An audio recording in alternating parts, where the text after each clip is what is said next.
Nothing in this world is ever truly lost, or so historians say. Yet on a quiet stretch of land in western Anatolia, one city proved the opposite. It did not vanish once, but twice. Lost from the earth, then lost from human memory, as if the world itself swallowed the truth and sealed it under the dust of time.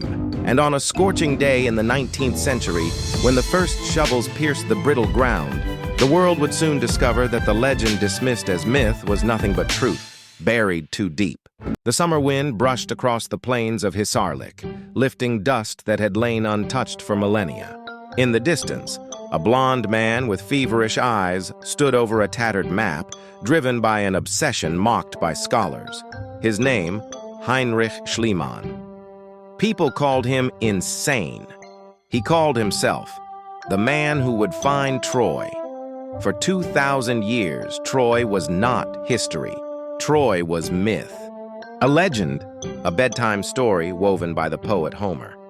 But Schliemann believed one thing. There is no legend without a root in reality. And if Homer described it with such detail, topography, rivers, walls, gates, then somewhere out there beneath the silent plains, the city must exist. What Schliemann did not know was that he was digging up more than a city.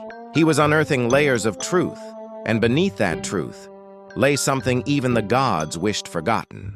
One night, after long hours of digging, Schliemann sat near a torch, examining the fragments, charred walls, human bones, metal blackened by something other than flame.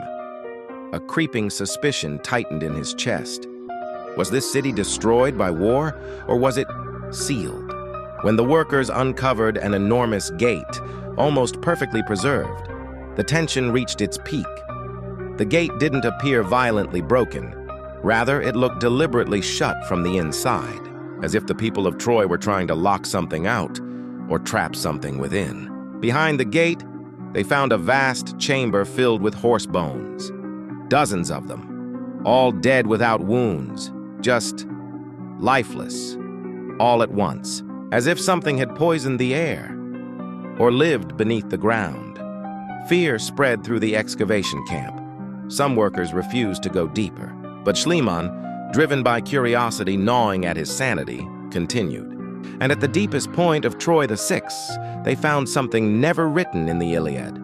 A small room, its soil scorched, and in the center stood a circle of stones arranged deliberately. Not an altar, not a grave, a seal. A seal clearly designed for something not meant for human presence.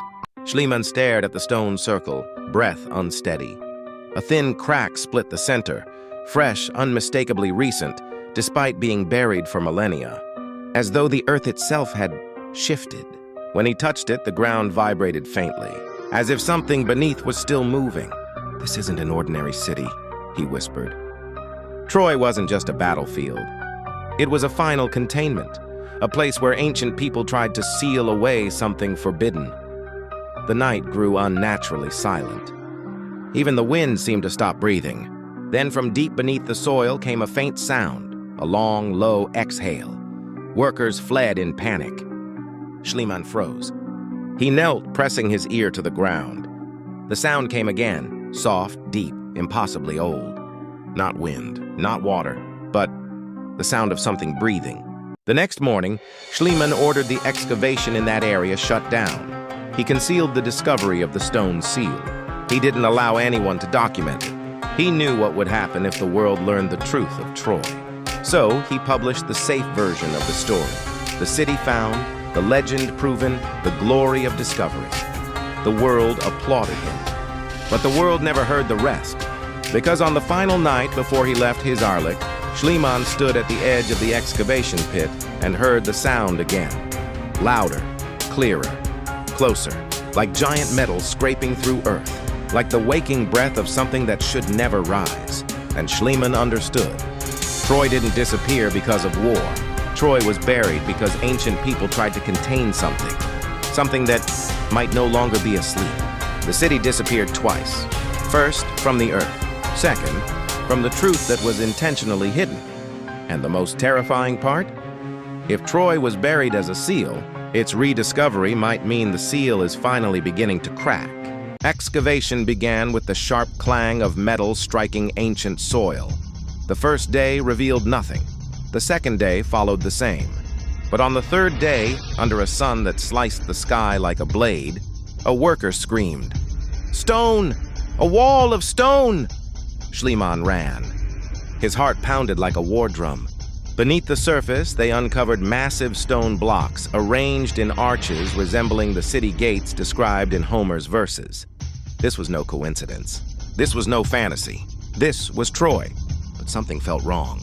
Every time they dug deeper, they discovered another city, then another and another, like colossal matryoshka dolls. Troy, I Troy, 2 Troy, 3 Troy, I've Troy, V Troy, V Troy, 7 Iak city built atop the ruins of the previous one, each one ending in destruction.